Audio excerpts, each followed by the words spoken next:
Welcome back.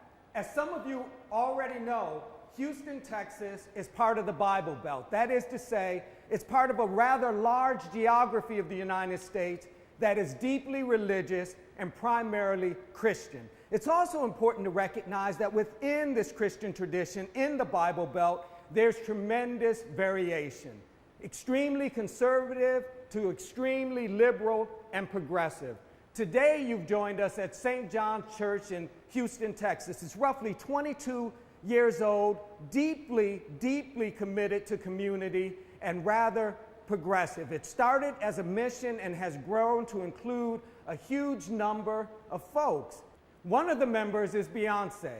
Now, Prof. Bun B and I have a relationship with this church in that the course we teach at Rice on religion and hip hop held one of its sessions here on the relationship between black churches and hip hop. So it only made sense to us to come back to this location to talk about the intersections of religion, this time Christianity, and hip hop culture. Okay, let's start with just a few moments in the history of Christianity in the United States. Think about it this way. The United States was not founded as a Christian nation, but it's more than fair to say that Christianity has influenced and informed life within the context of the United States. Let's think about early Europeans moving to the colonies. In part, they argue this move was motivated based upon a desire for religious freedom, the ability to live out their faith as they saw fit without interference. They maintained this attitude, developed religious communities, and forged a life that was both economically sound, politically different, and religiously engaged.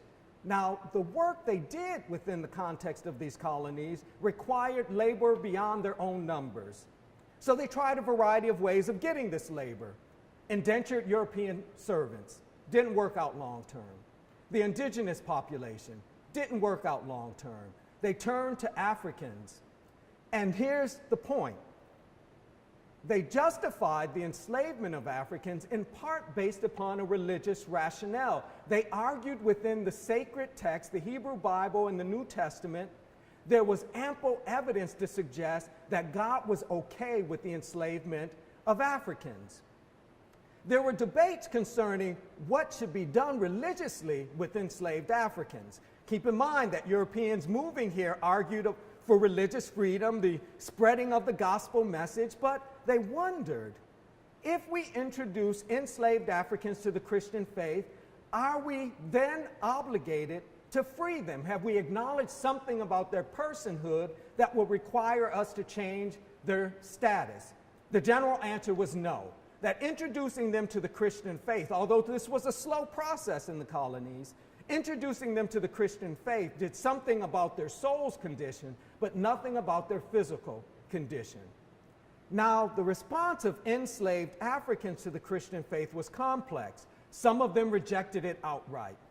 Some of them embraced it as it was presented to them. Others embraced it and transformed it so that it met their particular needs within their particular context.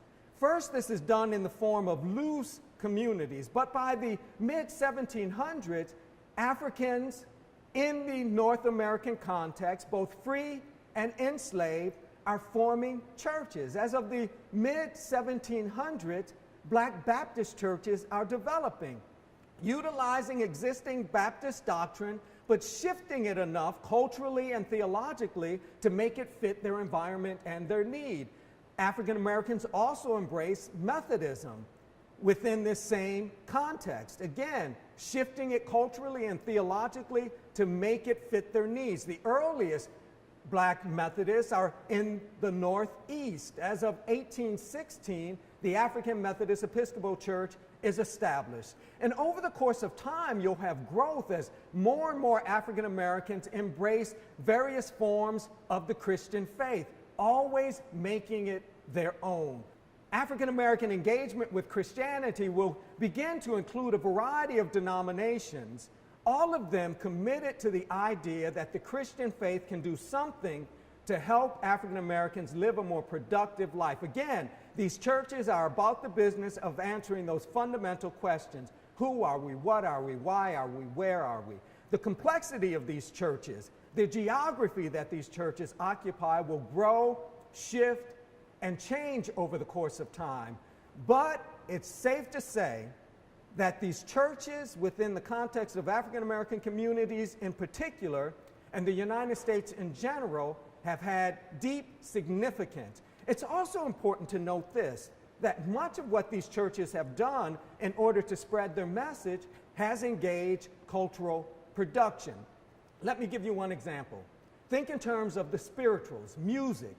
You might want to extend that and think in terms of gospel as well, that this musical form was used as a way to get the message across, right? People could always listen to sermons, could always pray prayers, but music provided an alternate, a poetic way of getting this gospel story across in a way that was compelling and entertaining.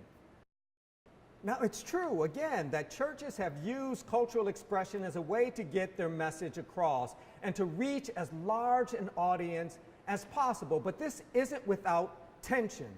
There is and has always been a creative tension at best and a deep conflict at worst between a this worldly orientation and another worldly orientation. The first understands that the Christian faith at its best infiltrates the stuff of human life, the daily stuff of human life, and works within that context. The other worldly orientation is much more concerned with spiritual well-being, individual salvation.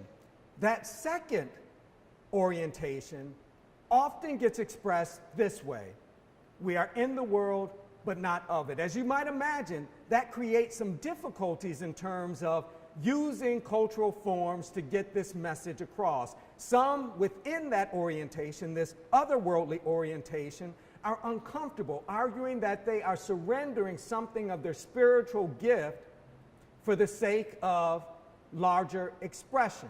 So those who hold to this otherworldly orientation are troubled. They're troubled because they want to avoid slipping into a worldly posture that forces them to lose some of their spiritual energy and their connection to God. So as you might imagine, using these cultural forms, music, for example, gospel music, for example, might create a tension for them.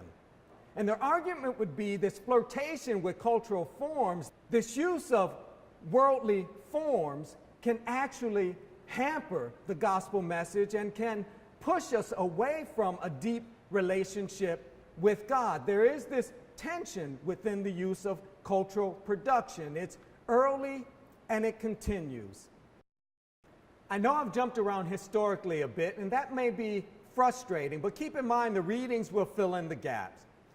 We're going to push on, and I want to highlight the mid-20th century civil rights movement. There's a lot of conversation concerning the impact of religious organizations on daily existence. Now, with the decline of the civil rights movement, roughly 1968, churches within the United States, black and white, began to experience a decline in membership, in part because civil rights gains open up other opportunities for folks. There are various ways to secure a good life. These churches begin to decline. This wasn't altered until the 1980s, when individuals began to move back into these churches. Black churches, they do this for a variety of reasons. Let me give you one. The black middle class is a bit disillusioned. It's played by the rules given to it during the civil rights movement, only to realize that the racial glass ceiling still exists. They've moved out of the urban context. They've done everything necessary to play by the rules. Disillusioned. Many members of the black middle class will move back into black churches in order to reconnect culturally, to establish social networks, to establish business networks, to find a community of comfort. Now, churches have to wrestle with the question. This changing population means shifts in how they conduct business. This includes how they conduct worship. These churches become deeply concerned with not only maintaining this new membership, but growing this new membership. And some of these churches understand that what becomes necessary in order to do that is a softening of some of its rules and an embrace of new forms of conduct, new forms of thinking. For example, when I was growing up in the black church, every Sunday you put on your best and you made your way to church. Jeans, unheard of. T-shirts, you were sent back home.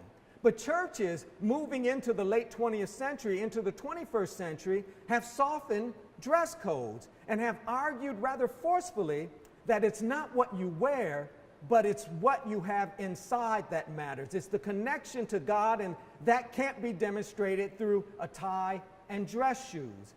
It's also the case that they've modified worship. They've modified worship in a way to make it much more appealing to young people.